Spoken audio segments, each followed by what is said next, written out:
Queridos amigos, sejam bem-vindos ao canal Videira Espírita. Meu nome é Cristina Brito e este é o programa Gotas do Evangelho. Aqui diariamente vemos as mensagens do Espírito Emmanuel, recebidas pela mediunidade de Chico Xavier e reunidas no livro Pão Nosso, publicado pela Federação Espírita Brasileira. Hoje nós vamos ver juntos a mensagem de número 5, que tem o título de Salários. Salário, aquela remuneração mensal pelo nosso trabalho, não é? O versículo destacado por Emmanuel está lá no Evangelho narrado por Lucas, no Novo Testamento, capítulo 3, versículo 14, e são palavras de João Batista. João Batista, o precursor, não é? O que anunciou a chegada do Messias. Ele era parente de Jesus, porque a sua mãe era parente de Maria. Não diz no Novo Testamento o grau de parentesco, só diz que eram parentes. E ele era aproximadamente 6 meses mais velho que Jesus. E João Batista batizou Jesus, como batizava. Ele ficava sempre próximo ali às margens do Jordão, tinha uma vida muito simples, era uma pessoa simples, de vida simples, era severo no cumprimento da lei e advertia a todos da necessidade de autocorreção dos caminhos íntimos. Então nós vamos ver aqui nesse versículo João Batista dizer-nos assim: e contentai-vos com o vosso soldo.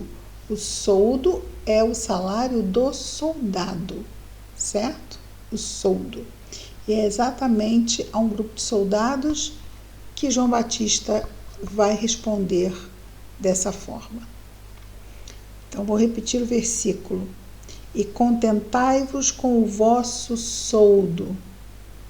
Emmanuel comenta as palavras de João Batista, que também desencarnou de forma violenta, não é? Ele foi decapitado, perdeu a cabeça por ter desagradado os poderosos. Então, Emmanuel comenta as palavras de João Batista da seguinte forma: a resposta de João Batista aos soldados, aqui ele nos revela isso, então, que lhe rogavam esclarecimentos, é modelo de concisão de bom senso. Ou seja, ele agora vai explicar por que esta resposta de João Batista, que eles deveriam se contentar com o soldo deles, representa tamanho bom senso.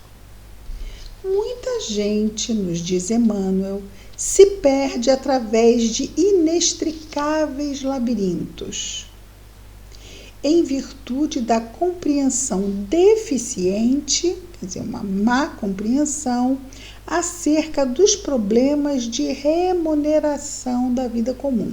E aqui estamos falando de remuneração material mesmo. Operários existem que reclamam salários devidos a ministros, sem cogitarem das grandes responsabilidades que não raro convertem os administradores do mundo em vítimas da inquietação e da insônia, quando não seja em mártires de representações e banquetes. A gente fica pensando assim, como assim mártires de banquete? Mas aqui ele vê sobre o ângulo espiritual, que vai muito além do que nós vemos aqui. Banquete não é uma refeição. Banquete já mostra o quê? Um excesso, grande instância. E os poderosos têm tudo em grande instância. E muitas vezes se perdem nas portas largas também, não é? Muitas vezes temos visto nós aqui, não só as responsabilidades são muitas, os encargos são muitos, as possibilidades de desvio são muitas. Porque juntamente com os grandes cargos, e ele aqui fala de ministros, vem a questão do poder. E com o poder várias provas ligadas à cobiça, não é? à corrupção. Então, poderíamos dizer assim, mas isso ocorre em todos os níveis, sim, sem dúvida. Mas onde há muito, vai havendo uma dessensibilização exatamente do simples. E a realidade vai se tornando muito complexa.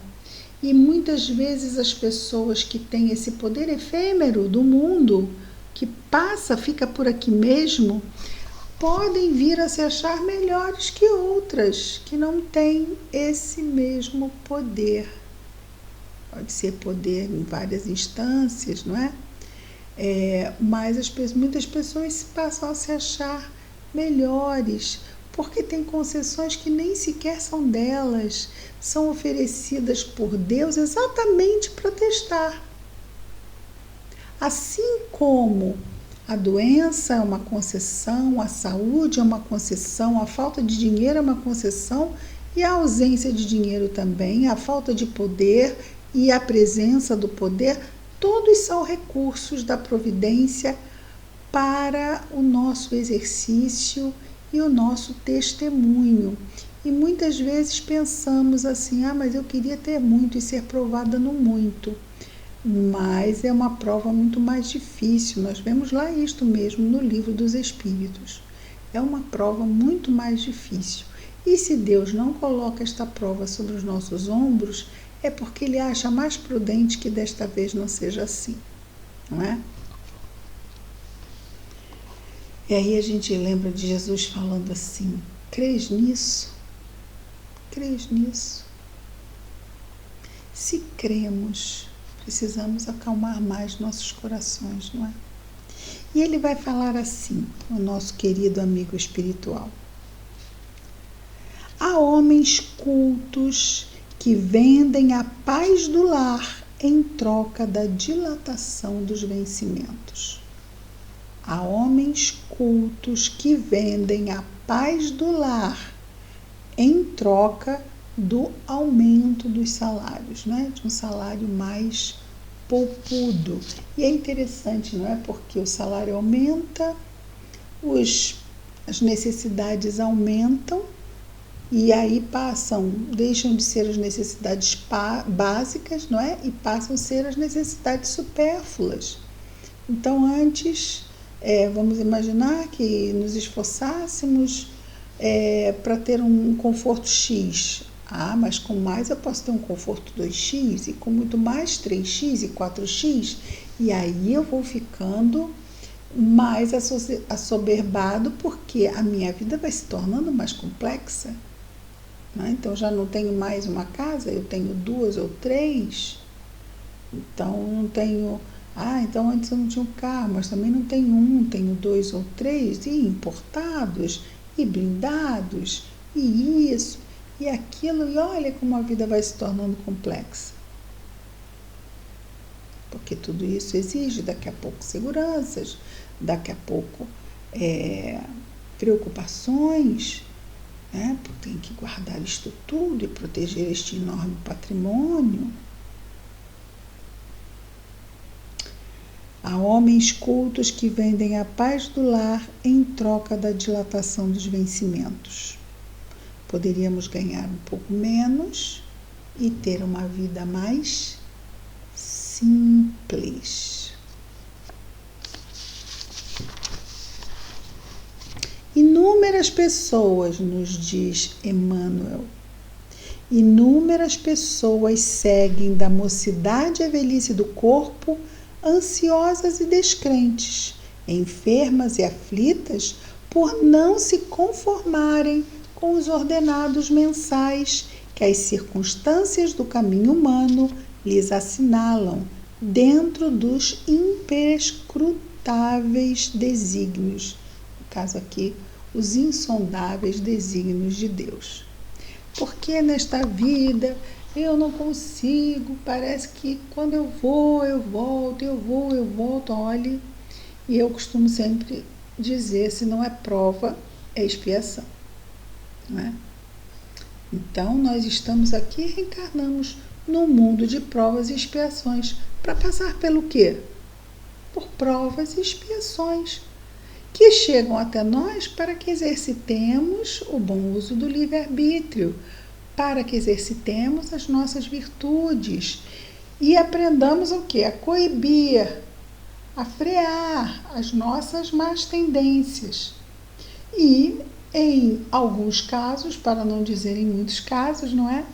Também com relação às aquisições materiais, passa-se muita prova e expiação em torno disto.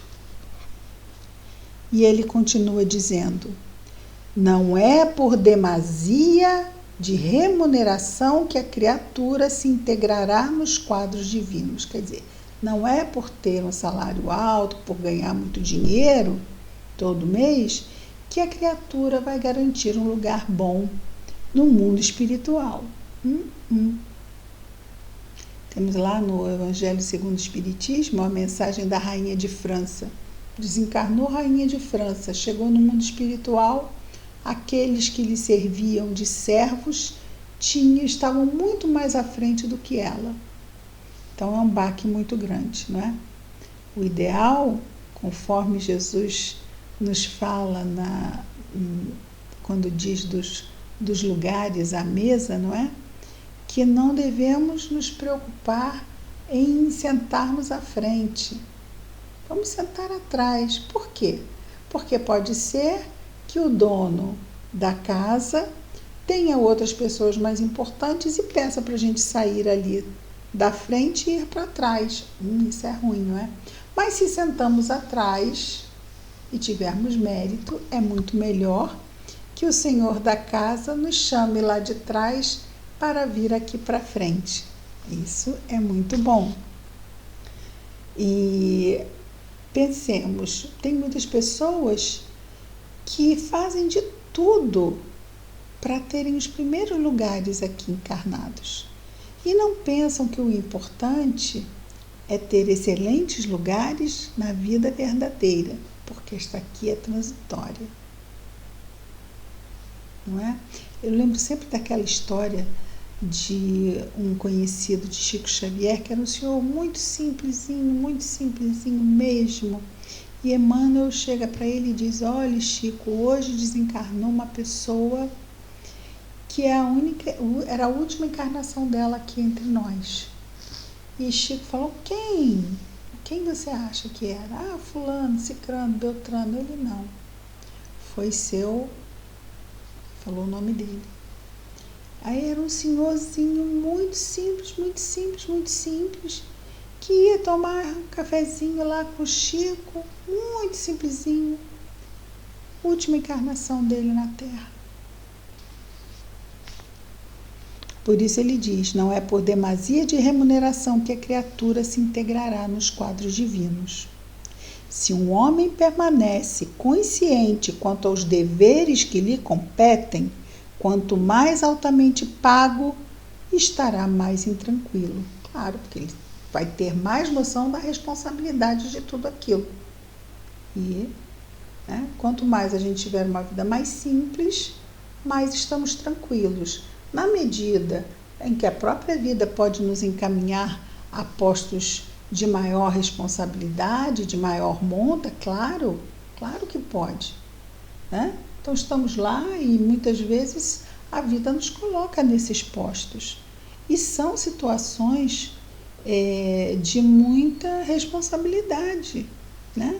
Vamos pensar, nós temos uma professora, tem uma determinada preocupação, cuidados. A diretora da escola vai ter muito mais, porque ela não tem uma turma para pensar. Ela tem todas as turmas da escola.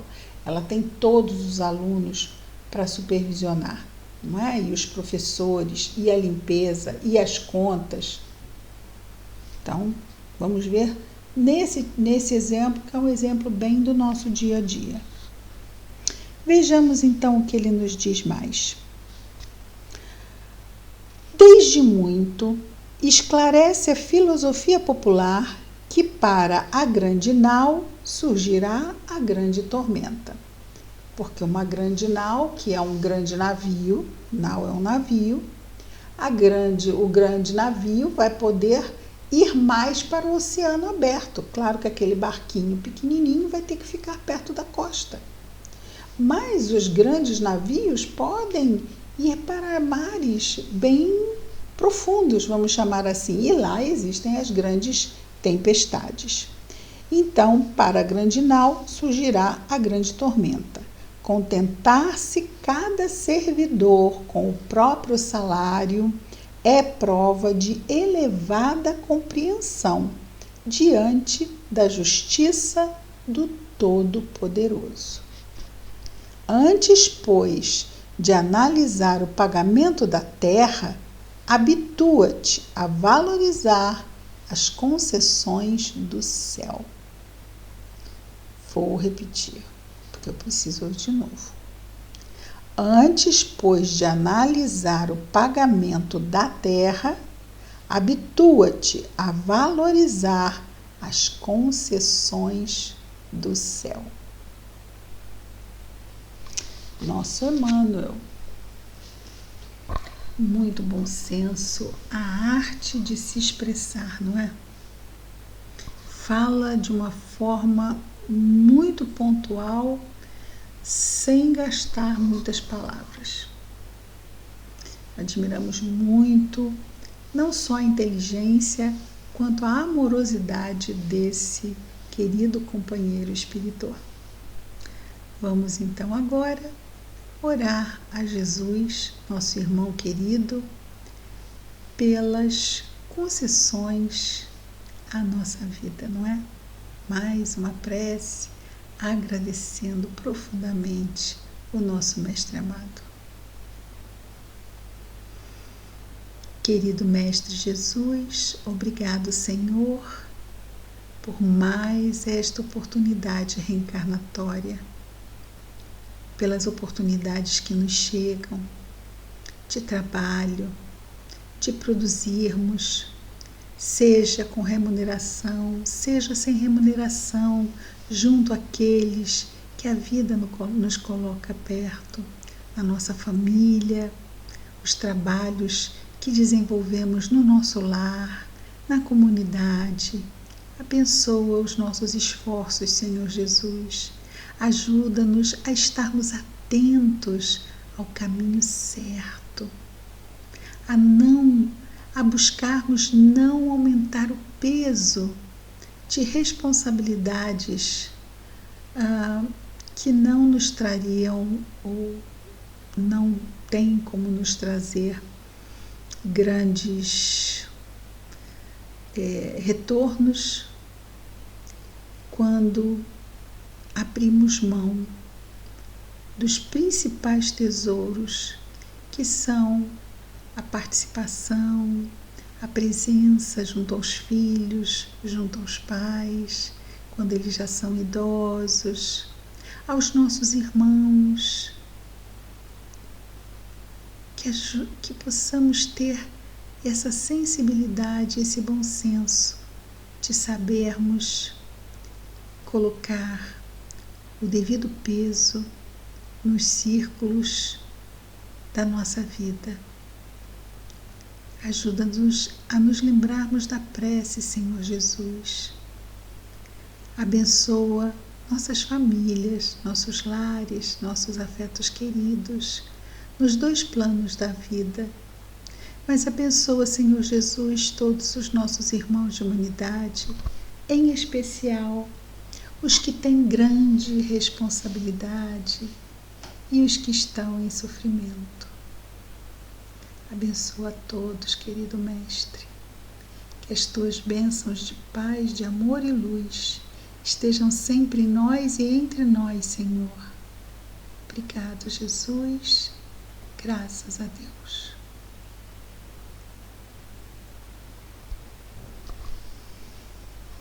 É isso, queridos amigos. Amanhã estaremos de volta com mais um programa Gotas do Evangelho.